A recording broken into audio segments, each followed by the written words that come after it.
Le quiero invitar, si es tan amable, a que vaya a la primer carta de Corintios, a la primer carta a los Corintios, capítulo número 7, versículo número 10, versículo número 11, y después prestemos nuestra atención en el versículo número 15. Dice la palabra del Señor de la siguiente manera. Primera de Corintios 7, 10. Pero a los que están unidos en matrimonio mando, no yo, sino el Señor, que la mujer no se separe del marido. Y si se separa, quédese sin casar o reconcíliese con su marido. Y que el marido no abandone a su mujer. Pero si el incrédulo se separa, sepárese. Pues no está el hermano o la hermana sujeto a servidumbre en semejante caso, sino que a paz nos llamó Dios. Padre, habla a nuestro espíritu, estamos listos para oír tu palabra. Te ruego que todos seamos bendecidos y ministrados y que podamos, Señor, ser afirmados en esta tu palabra. En el poderoso nombre de Jesús. Amén, Señor, y amén. Ocupe su lugar si es tan amable. Después de la muerte de un ser querido, lo que va a producir muchísimo dolor en un hombre, en una mujer, es precisamente el divorcio. Así que, tomando en cuenta todo esto, debemos de ser muy empáticos. El dolor en la vida de una persona que se divorcia es fuerte, es profundo. Está casi al mismo nivel de perder a un padre, a una madre, a una esposa, a un ser querido. Incluso está casi en ese nivel de perder a un hijo. Y eso es lo que los estudiosos dicen, señalan. Después de la muerte de un ser amado, la recuperación de una separación, de un divorcio, es difícil. Muchos tienen que ir a asesoría, a consejería tanatológica, a consejería bíblica y tener el apoyo principalmente de la familia para poder salir adelante de una situación de esta naturaleza. En los tiempos del profeta Oseas había también estas prácticas. El divorcio ya se estaba dando en los días del profeta Oseas, pero el divorcio era un pulso de lo que la nación moralmente representaba. La moral de la nación estaba corrompida, éticamente la nación estaba destruida. Así que mediante el divorcio se estaba manifestando la corrupción moral del pueblo. Esto no es muy diferente a nosotros. Los números, las estadísticas ya mencionadas son un pulso que de cierta manera, no es el único obviamente, pero de cierta manera nos están mostrando el nivel de corrupción moral que la sociedad tiene. Así que este tema es debatible y Dios nos los enseña a través de la Biblia. Y como Dios nos los enseña, la iglesia tiene que aprender acerca de esto, porque si no lo aprende aquí, en algún otro lugar lo va a tener que aprender. Lo que quiero entonces primero mencionar es que el divorcio en el Antiguo Testamento tiene un amplio registro. Mire, el divorcio no es el plan original de Dios para el matrimonio. En otras palabras, Dios no quiere que nadie se divorcie, no quiere que hayan matrimonios separados. Dios odia, y lo voy a reiterar, Dios odia el divorcio, no lo apoya, no lo aprueba y mucho menos lo bendice. En el libro del profeta Malaquías, y ojalá usted pueda ir anotando posteriormente, regresar al video, dice en la Nueva Traducción Viviente, Malaquías capítulo 2, verso 16, pues yo odio el divorcio, dice el Señor, Dios de Israel. Divorciarse de tu esposa es brutalmente cruel, dice el Señor de los ejércitos celestiales. Por eso guarda tu corazón y no le seas infiel a tu esposa. Así que la primera consideración del pasaje es que Dios ve con malos ojos el divorcio. Para Dios eso no es algo que lo pensó en el diseño original para ningún matrimonio. En las palabras que ya hemos expresado, Dios lo odia el divorcio. Y lejos de que el Antiguo Testamento en sus referencias bíblicas aliente para que alguien se divorcie, el Antiguo Testamento da pasajes para restringir el divorcio entre los matrimonios.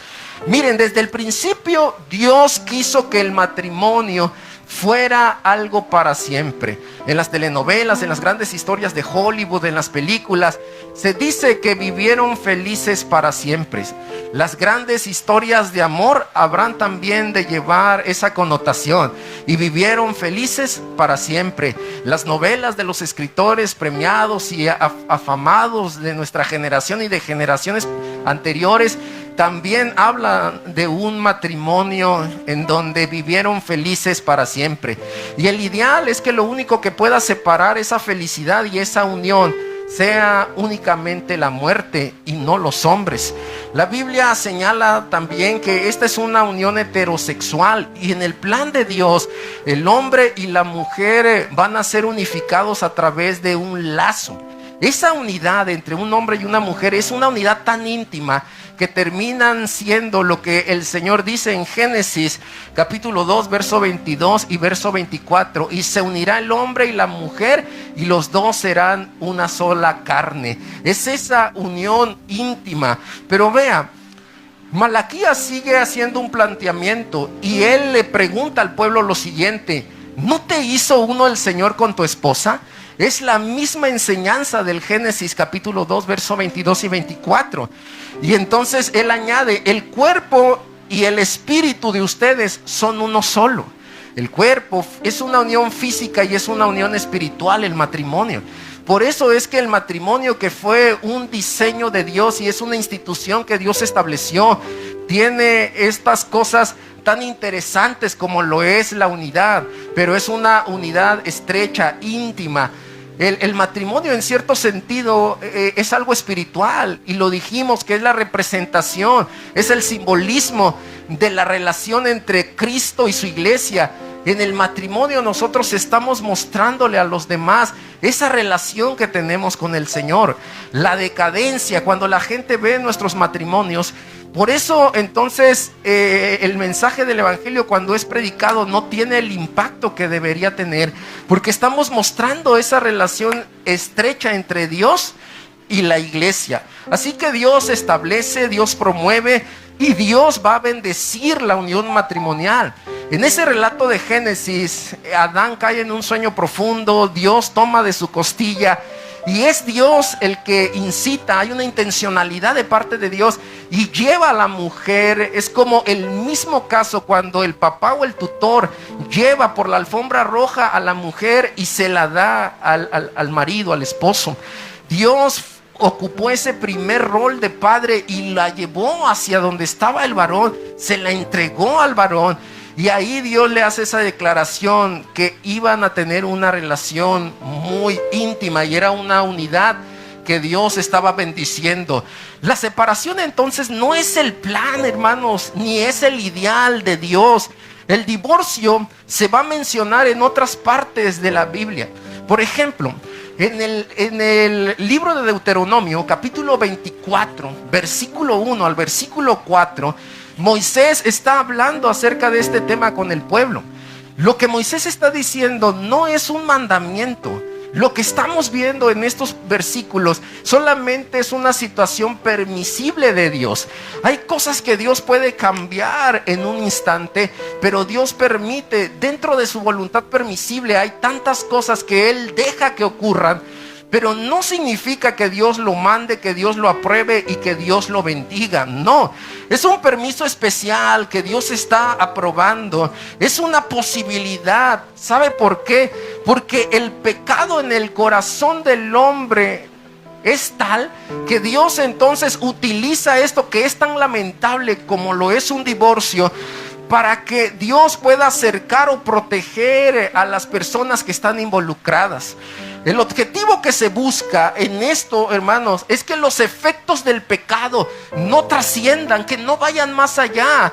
Es intentar solucionar algo en lo que el pecado ya entró, ya hubo una situación que va a afectar. Entonces lo que Dios hace a través del divorcio es usarlo como una especie de cerca, para que las personas no sean impactadas con mayores efectos por causa del pecado. Mire, a pesar de que hubo una legislación y que Dios está permitiendo el divorcio, la gente en su corazón, los hombres siempre se creen más inteligentes que Dios. Los hombres, y sobre todo el mexicano, siempre es muy vivaz. El hombre siempre trata de buscar la manera en cómo poder salir de esa legislación o de esa normatividad que Dios le está dando. Mire, en el mismo libro de Deuteronomio, en el capítulo 22, versículos 13 y 14, encontramos aquí la historia de un hombre que había dormido con una mujer. Se casó con ella, la llevó al altar, era su compañera, y después de que se había casado con ella, la acusó falsamente de que esa mujer no era virgen. Entonces eso no era bien visto en el pueblo de Israel. ¿Cómo tú te vas a casar con una mujer que no sea señorita en nuestro lenguaje?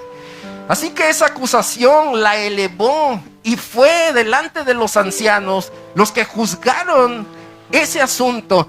Y él ahí públicamente, no solo delante de los ancianos, sino públicamente, el pueblo entero se enteró de que ese hombre que se había casado con la mujer no era una mujer virgen.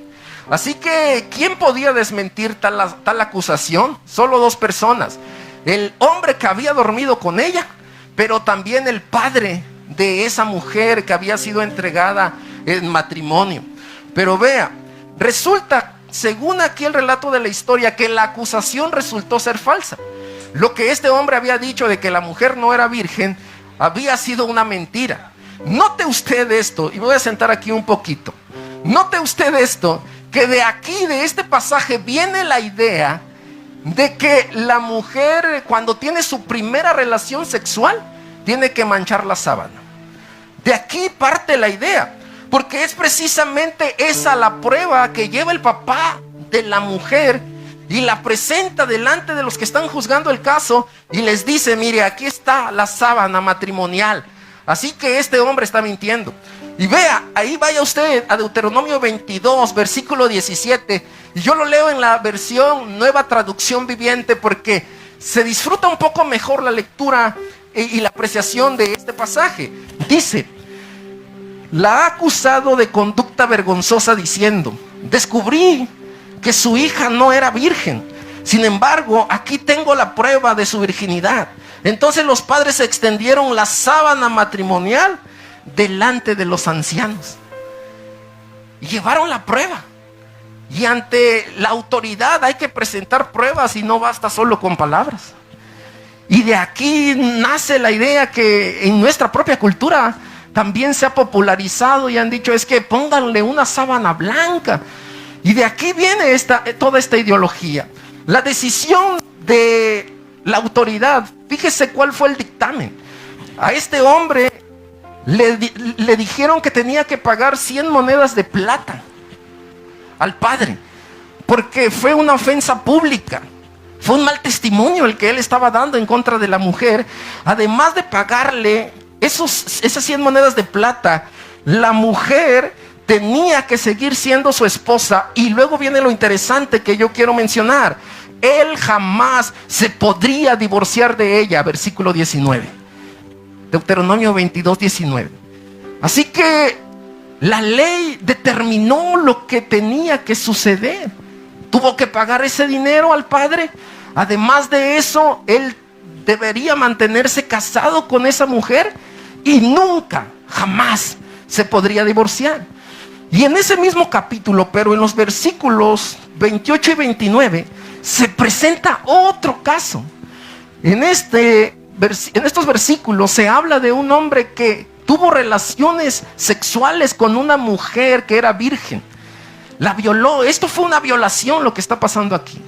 La violó, pero resulta que lo descubren en esa situación de violación. Así que él también es juzgado, es procesado por las autoridades y se le encuentra culpable. Tiene que pagar 50 monedas de plata, se tiene que casar con la mujer que violó, y además dice la ley que jamás en su vida él se podría separar o divorciar de la mujer a la que había violado. Así que el ideal del Antiguo Testamento respecto al divorcio no era que lo estaba promoviendo, sino más bien había una serie de restricciones. En el Antiguo Testamento, a diferencia de nuestros días o del Nuevo Testamento, que también había algunas diferencias, pero propiamente en el Antiguo Testamento la mujer no podía promover un divorcio. Eso ha cambiado hoy en día. No tenía la facultad de promover un divorcio. Así que estos pasajes, hermanos, nos están hablando en esencia de que en el Antiguo Testamento la gente se quería divorciar por razones injustificadas, por cualquier pretexto. La gente buscaba cualquier situación para engañar y para pasarse por encima de las leyes. No querían estar sujetos ni obligados a las normatividades, y ellos querían justificarse para que Dios no los mirara de mala manera por causa del divorcio. Pero vean, había una también situación especial para los siervos de Dios. La Biblia dice que Dios escogió a los levíticos, los sacerdotes de Dios, y ellos no podían casarse con tres tipos de personas. No podían casarse con mujeres viudas. Los sacerdotes levíticos no podían casarse con mujeres que fueran prostitutas, y tampoco podían ellos casarse con mujeres que fueran divorciadas. Esto es respecto a lo que la Biblia señala en el Antiguo Testamento. ¿Por qué?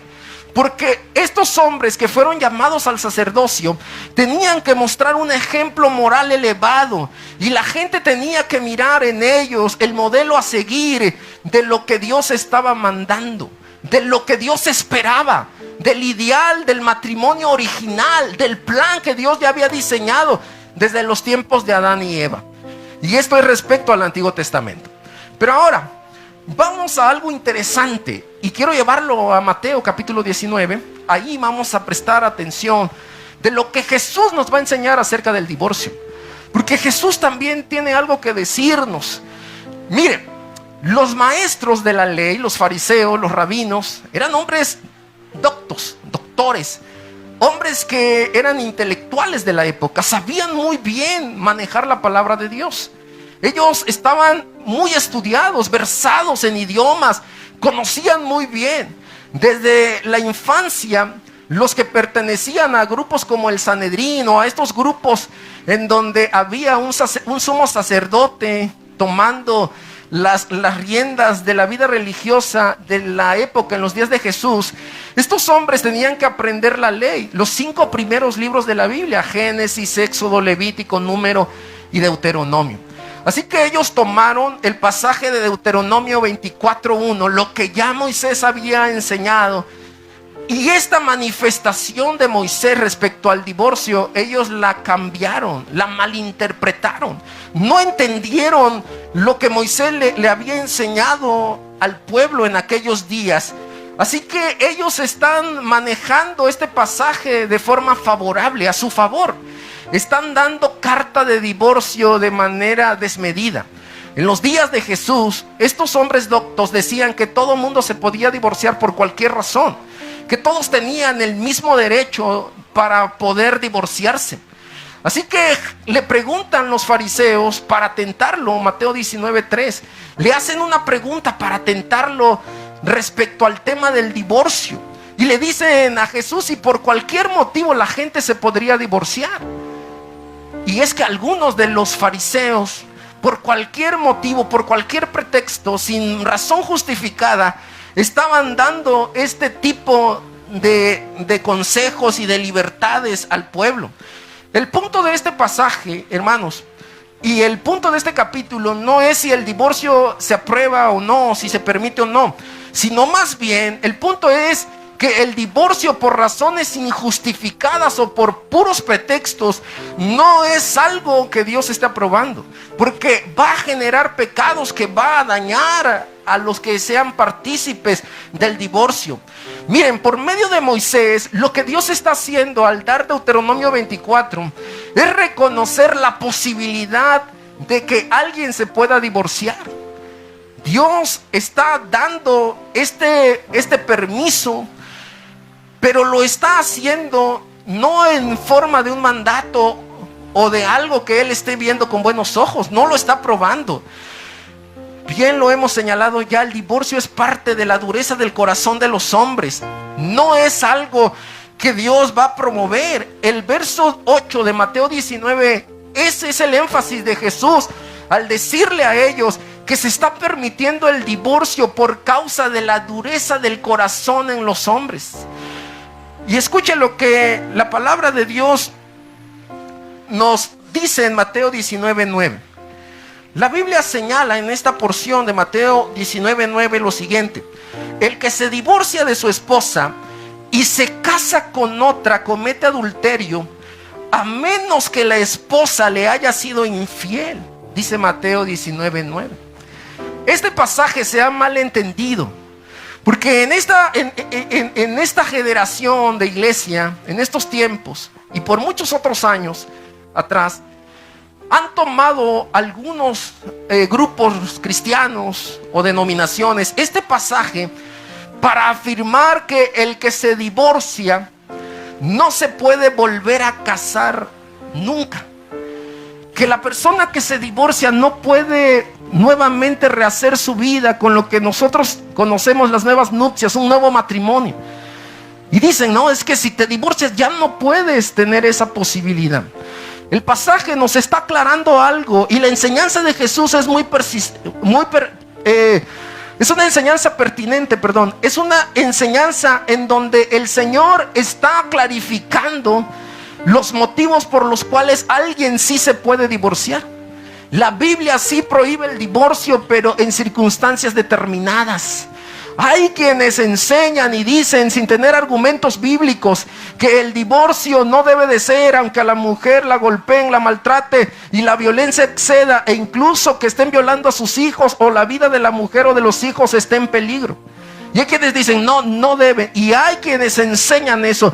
Pero hay argumentos bíblicos, y esta es la enseñanza de Jesús, para decir que el divorcio puede ser permitido en algunas circunstancias, y que incluso, querido hermano, las nuevas nupcias también pueden ser permitidas. Y el Señor está diciendo aquí que tal conducta no es aprobada por Dios. El divorcio es algo ilícito, una falta a la promesa del matrimonio, pero la excepción que se menciona es la infidelidad. Y el catálogo de esta palabra infidelidad es muy amplio. No solo se trata de un adulterio o del engaño que un hombre comete en contra de su esposa o viceversa. No, puede incluir aquí que alguien se casó con un hombre o una mujer, pero resulta que ese hombre se declara homosexual. Resulta que ese hombre, el esposo, está violando a los niños, que está consumiendo de forma excesiva pornografía, el lesbianismo, la homosexualidad, la violación infantil en el hogar, un padre a los hijos. Todo eso incluye la palabra infidelidad o inmoralidad o adulterio. Entonces el catálogo es más amplio de lo que nosotros podemos imaginar. Todas estas depravaciones sexuales que van a corromper la relación matrimonial pueden ser una posibilidad para el divorcio. Y vean lo que dicen los discípulos en Mateo 19:3. Ellos dijeron de una forma equivocada que entonces, si el divorcio y el matrimonio tenía estos efectos o estas situaciones, ellos dicen entonces que era mejor permanecer sin casarse. La cultura estaba impactando y estaba influenciando en el pensamiento de estos discípulos. Y dijeron, bueno, entonces mejor no nos casamos. Más vale permanecer solteros. La cultura va a tener un efecto en la vida. Aunque pareciera que no, la cultura sí va a tener un impacto en lo que nosotros pensamos y en la manera en cómo vamos a actuar. Mire, querida iglesia, queridos hermanos, la gente aquí en Mateo 19, cuando Jesús está enseñándole a estos hombres que lo están queriendo tentar, esta gente, este pueblo se estaba divorciando por cualquier cosa. Se estaban divorciando por pretextos, por gustos. Estaban diciendo, es que ya no me gustas, es que estás muy gorda, ya no te quiero, no eres la misma. Tus padres se meten mucho en la relación, te amo, pero no encajo con tu familia. Tenían infinidad de razones equivocadas. Y entonces los discípulos dijeron, pues no, no conviene entonces el matrimonio. Es mejor estar así. El Señor no está dando una carta y te está diciendo ve y divórciate. No, lo que Él está enseñando aquí es que sí hay situaciones que van a meritar el divorcio, como lo es una infidelidad, y que esa infidelidad va a venir a romper el pacto del matrimonio, y que en ese caso sí alguien puede tener la posibilidad de casarse, pero ninguna persona que ha sufrido el impacto de una infidelidad está obligada a ir inmediatamente a casarse con otra persona. Lo que Dios está queriendo mostrar a través de esto es la dureza del corazón de los hombres. El Señor está reconociendo que el divorcio es lamentablemente un mal necesario. Hay males necesarios en la vida. Cuando a ti te diagnostican algún problema y te dicen operación, tú dices, Dios, no me quiero operar. Es un mal de cierto modo, pero es un mal necesario. Hay males necesarios en la vida. Hay cosas que son necesarias, aunque esas cosas no sean buenas ni aprobadas por Dios, ni mandatos que Dios ha establecido. El divorcio entonces, de cierta manera, la función que va a tener es proteger al hombre que ha sido inocentemente violentado. El ofensor y el ofendido. Aquel que es inocente, inocente entre comillas, porque en una relación, para que se llegue a este punto, debió de haber pasado algo, un distanciamiento. Para que el divorcio se dé, el divorcio no se da de la noche a la mañana. Para que el divorcio se pueda producir, es algo en donde el tiempo juega un papel determinante. A través de esa falta de armonía, de relación, de comunicación, de cuidado, de compañerismo, todo eso, el ir a dormir a una cama aparte, todos esos detalles van provocando que al paso del tiempo la relación se enfríe y que al final del día eso termine en un divorcio. Jesús enseñó esto, pero hay alguien también que nos enseña algo, y es el apóstol Pablo. Mire, Pablo en estos versículos que leíamos al inicio da una instrucción de lo que Jesucristo ya ha enseñado. Él reafirma, él no está negando esta enseñanza, él la está reafirmando y está diciendo que las personas tienen, antes de divorciarse, que buscar la reconciliación. Es exactamente lo que Jesús les está enseñando a los fariseos en Mateo 19. Antes de pensar en el divorcio, tuvieron que ir a consejería pastoral, tuvieron que ir a un tiempo de pláticas con personas profesionales, tuvieron que pasar por un tiempo de enseñanza bíblica, tuvieron que recibir oración, tuvieron que luchar, que pelear.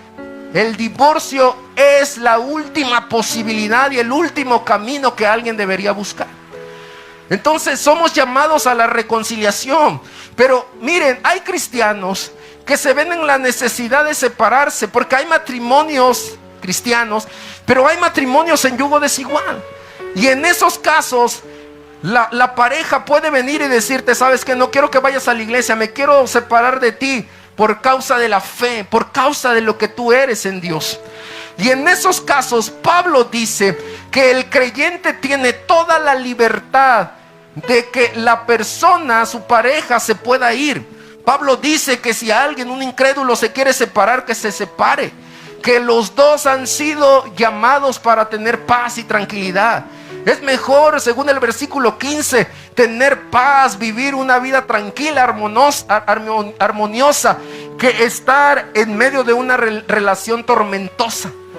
Y si alguien, no siendo cristiano, está en una relación con una persona, con su pareja, su cónyuge incrédulo, y le pide la separación, no inmediatamente va a decir, sí, es lo que yo estaba esperando. No, tendría él o ella que hablar, que discutir y de intentar estar en esa relación.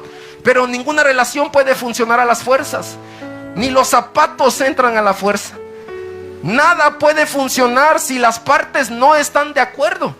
Así que Pablo dice, en esos casos, si hay un abandono, adelante. Hay dos, entonces, en resumen, hay dos causas bíblicas por las que Dios, a través de la palabra, nos dice que una pareja pudiera separarse de un creyente con alguien que no sea creyente.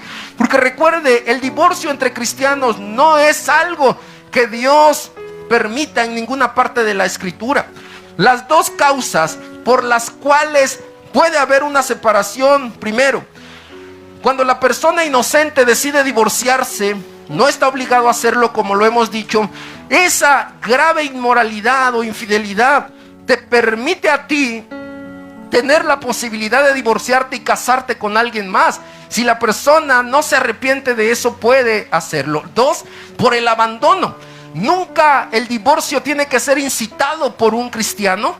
No, la parte del matrimonio, el incrédulo, el cónyuge no cristiano, él tendría que decir: nos divorciamos. Pero el creyente no debería mostrar ese interés del divorcio. Y en estos casos, aunque hay casos muy particulares, pero en estos casos de abandono, también el lazo matrimonial se puede romper. Así que esta es la enseñanza de Pablo. Pero ¿qué hay de la iglesia? Mire, la iglesia tiene también una postura respecto al tema del divorcio, y hoy la vamos a aprender. Número uno, hay divorciados que ellos se divorciaron antes de su conversión. No eran cristianos, se divorciaron, e incluso el divorcio fue el detonante para que ellos vinieran a la iglesia. Ese fue el motivo que los incitó, los motivó, los animó a estar en la casa de Dios. En las asambleas de Dios en México existe una declaración al respecto. En el caso de los divorciados, que son personas que vinieron siendo inconversos, se divorciaron y vinieron a los pies de Cristo ya divorciados, en esos casos la declaración nuestra es que a esas personas se les puede bautizar. Pueden ser miembros de plena comunión, pueden ellos participar en la iglesia en un cargo o en un liderazgo. Este tipo de personas pueden incluso predicar y enseñar, y además pueden tener voz y voto en la asamblea o en las asambleas plenarias. Su participación básicamente es plena, es libre. Ellos se pueden integrar a todas las actividades, los programas, pueden recibir la Santa Cena y con toda libertad, aún siendo divorciados. Pero ¿qué hay del caso de los que son divorciados? Y eso es lo más preocupante de las cifras, que estas estadísticas no solo es de personas no creyentes, sino que el divorcio está impactando incluso dentro de la iglesia cristiana. ¿Qué hay de aquellos que, siendo cristianos, un hermano, una hermana, e incluso líderes en la iglesia, se divorcian? Deciden dejarse, no seguir más juntos. ¿Qué hay en el caso de ellos? Bueno, nuestra legislación señala que este tipo de creyentes, estos hermanos que estando en Cristo se divorcian, ellos no pueden participar de ciertas actividades dentro de la iglesia. No pueden ser considerados como miembros de plena comunión. No pueden predicar, no pueden enseñar. Ellos no pueden tener ciertos cargos de liderazgo en la congregación. ¿Por qué? Por el mal testimonio, hermanos, y además por la nula autoridad moral que hay en su persona. Esto aplica a ministros, a líderes, pero también a creyentes de la iglesia que, siendo hijos de Dios, cristianos, deciden separarse de su pareja. ¿Por qué hay una diferencia entre los primeros y los segundos? Porque los primeros, dice la Biblia en 2 de Corintios 5:17, de modo que si alguno está en Cristo, nueva criatura es, las cosas viejas pasaron y he aquí todas son hechas nuevas. En el pasado tenían una naturaleza, vinieron divorciados al evangelio, pero la Biblia da ciertos parámetros y la escritura da ciertas posibilidades del divorcio y las nuevas nupcias para casos particulares. Pero en el creyente no hay un pasaje en la Biblia, no hay en la escritura un texto que pueda sustentar que alguien, siendo cristiano, se separe de su esposa y que al rato pueda ocupar ciertos cargos, pueda ejercer ciertas actividades dentro de la iglesia, enseñar o predicar. Cuando usted conoce casos así, usted se pregunta y dice: bueno, él es divorciado y anda predicando, él es esto, yo lo conocí. Y eso va de cierta manera golpeando el testimonio de la vida de la persona, de la iglesia, de la doctrina y de la misma palabra de Dios.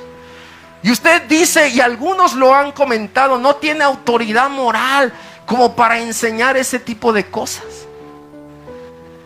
Y esa es la razón por la cual entre cristianos, o un pastor, un líder que se divorcie de su esposa, pueda ocupar esa bendición y ese privilegio de compartir la palabra con otros. Para finalizar, ¿qué hay de los ministros que se divorcian? ¿Qué hay de ellos? Si un pastor decide divorciarse de su esposa, ¿qué hacer en esos casos? Bueno, en las asambleas de Dios no es permitido que un pastor, un ministro, pueda divorciarse. Según la legislación, automáticamente se le habrán de detener las credenciales y se le habrá de remover del ministerio, del lugar que está ocupando, la posición que está ocupando. Hermanos, un ministro no puede mostrar ese tipo de testimonio delante de otros. La Biblia señala, y lo hemos dicho en Levítico 21, 14, 15, que a los sacerdotes se les prohibió casarse con mujeres divorciadas. Así que un ministro que se divorcia o se casa con alguien que es divorciada no puede ejercer el ministerio según nuestra legislación, nuestra creencia como iglesia. No puede ejercer el ministerio pastoral. No podría. Oiga, pero hay denominaciones, hay pastores que son divorciados. Sí, y es por eso también que hay un crecimiento desmedido en muchos movimientos, porque permiten cosas como esta. No es que juzguemos, o no es que nosotros estemos diciendo que ellos tienen una mentira y nosotros la verdad. No, cada iglesia tiene una propia forma de enseñar la palabra, y ellos, si así miran las cosas, es muy respetable, y Dios juzgará el caso y la causa de cada uno. Por eso nuestra responsabilidad es también escudriñar la palabra de Dios, leer la palabra de Dios, entender lo que la palabra de Dios nos está transmitiendo, y es sumergirnos en la enseñanza de la palabra de Dios. Así que las denominaciones, las iglesias, los pastores que puedan estar en este caso, no los condenamos. Al final del día, hermanos, el adulterio no es un pecado imperdonable que la Biblia señale como tal. Dios puede perdonar ese pecado, porque en la cruz del Calvario Jesús ya llevó ese pecado de adulterio también. Él murió por aquellos que han cometido el pecado de adulterio. Lo que nos compete a nosotros es vivir bajo la luz de la palabra y la enseñanza de la palabra de Dios. Nosotros no lo hacemos en la iglesia, en el movimiento no lo hacemos, porque el testimonio es importante. Y la Biblia señala en primer carta de Timoteo 3, 1 y 2, que los siervos de Dios, los obispos, deben ser hombres de una sola mujer, y además deben ser hombres intachables en su vida. Así que esa parte de ser hombres intachables, si alguien está divorciado, de cierta manera eso va a influenciar negativamente en el ejercicio ministerial que él está desarrollando. Es por eso que los ministros divorciados no pueden ejercer un pastorado, no pueden enseñar ni pueden predicar desde un púlpito, porque Dios, como dijo Charles Spurgeon, Dios seleccionó de lo selecto de su pueblo a lo más selecto, para que ellos pudieran ser modelo y ejemplo para la iglesia, para el pueblo que él estaba instruyendo. Un pastor que pueda vivir bajo estos lineamientos, marido de una sola mujer, intachable, eso va a ser un modelo para la iglesia, y eso le va a dar autoridad moral también para hablar y predicar la palabra del Señor. En conclusión, hermanos, nadie se divorcia. Que nadie salga corriendo y diga: me voy a divorciar. No, nadie se divorcie. Oiga, hermano, es que usted no sabe lo que es vivir con él. No, nadie se divorcia. Manténgase luchando, manténgase firme en el Señor. No vaya más allá de lo que la Biblia ya le dijo que debe hacer, de lo que está permitido. Si es tentado, hermano o hermana, de dejar a su esposo o a su esposa, le quiero decir que esa no es la idea de Dios para usted. Es que Él no cambia. Cámbialo, te lo mando, o ven por Él. Siga luchando, hermano. Siga orando. Sopórtense. Ámense, porque el amor va a cubrir multitud de faltas. Muestren compromiso. Enamórense todos los días. Hagan pactos matrimoniales de pareja. Hay iglesias que cada año renuevan los pactos. Yo no sabía, y no sé si usted lo sabía, pero cada año que pasa tiene un nombre. Que las bodas de plata a los 25, las bodas de oro a los 50, y luego que las de papel, las de madera. Decía, caray, las de bronce, las de hierro. Pero hay tantas y tantas, y cada año que ya eres de madera, de heno y de no sé qué tanta cosa. Renovar, trabajar en el matrimonio a pesar de las fallas, de los pecados, a pesar de lo malo que ha habido en el matrimonio. Ha habido cosas buenas también. Dios puede restaurar los matrimonios. Dios puede restaurar lo que parece imposible. Dios es experto en renovar y en hacer cosas nuevas cada día. Si bien la Biblia permite el divorcio, nadie salga corriendo a divorciarse. Hay circunstancias, no es un mandamiento ni una aprobación de Dios. Dios odia el matrimonio, pero esto es por la dureza del corazón. Lo que Dios quiere es la reconciliación, la armonía, el amor, la bendición en su vida, en sus hijos, en su casa. Lo que Dios quiere es tener un pueblo que le agrade, pero un pueblo que se goce en lo que Dios le está dando. Lo que Dios quiere es que disfrutemos cada momento y cada etapa de nuestra vida. Lo que Dios quiere es que aprovechemos al máximo lo que Él nos está permitiendo vivir aquí y ahora. Termino diciendo esto. Hay muchas mujeres que en esta pandemia perdieron a su esposo, o viceversa, a su esposa. Y yo he oído que muchas personas, incluso lo he leído en internet, que añoran la presencia de él o de ella. Y muchos incluso a veces llegamos a afirmar en vida, en el matrimonio, por lo menos para pelearme o para saber que ahí está alguien. Disfrutemos, hermano. No el divorcio, sí la reconciliación. Y si no hay otro camino y está permitido ahí en la Biblia, hágalo. Nuevas nupcias, hay 2 casos nada más. Hágalo si cree que es lo más conveniente. Pero Pablo dice, mantente soltero mejor. Te vas a evitar muchos problemas. Pero si estás casado, disfrútalo. Honremos a Dios este día.